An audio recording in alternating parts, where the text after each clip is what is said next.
James is a mixed traffic engine. He can pull both trucks and coaches.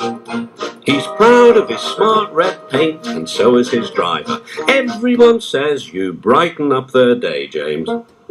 One morning, James whistled loudly at the other engines. "Look at me! I am the smartest, most useful engine on the line."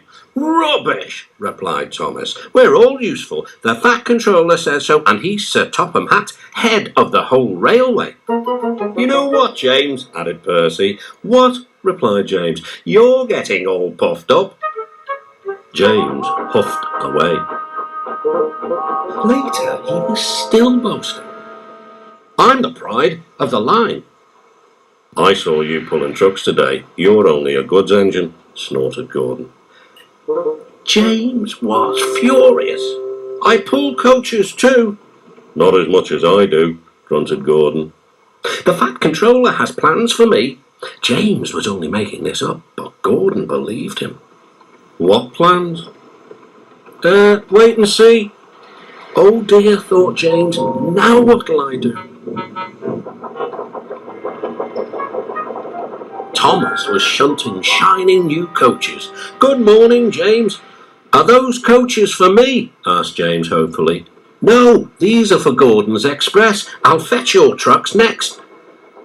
But James was going to play a trick on the other engines. "Actually, Thomas, I'm taking the coaches. The Fat Controller asked me to tell you."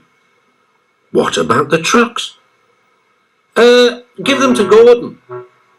"Come on, Thomas," said his driver. "Orders are orders." So when James's driver returned, James was coupled to the coaches and he puffed away. Thomas returned with the trucks. A few minutes later, Gordon arrived. "Where's the express?" Thomas told him about James. "And so here are your trucks." Gordon was very cross, and so was his driver. "Wait till the Fat Controller hears about this." Meanwhile, James was enjoying himself enormously. "What a clever plan! What a clever plan!" he chuffed.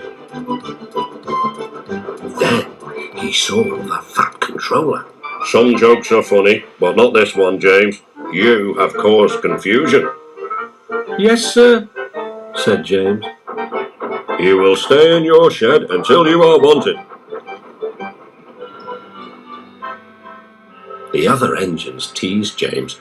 "I wonder who'll be pulling the express today," said Gordon. "I expect it'll be you," replied Henry. "James is stuck in the shed for being silly." James felt sad. Next morning he went back to work. "Hello," whistled Thomas. "Good to see you out and about again."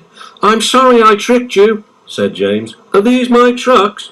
"Yes," replied Thomas kindly. "They are pleased to have you back." James puffed into the harbour with his goods train of trucks. He bustled about all day, pushing and pulling them into place. "Time to go home now, James," said his driver at last. "No trucks or passengers, just we two." But his driver was wrong. "Excuse me," called the man. "I have a meeting with Sir Topham Hatt, and I mustn't be late. May I ride back with you?" "Of course," replied James's driver. Then he whispered to James, "This gentleman is a railway inspector." James was most impressed. He steamed along the line as smoothly and as quickly as he could. The Fat Controller was waiting, and the railway inspector greeted him warmly. "This clever engine gave me a splendid ride. You must be proud of him." "Yes, indeed. James, once again, you are a really useful engine."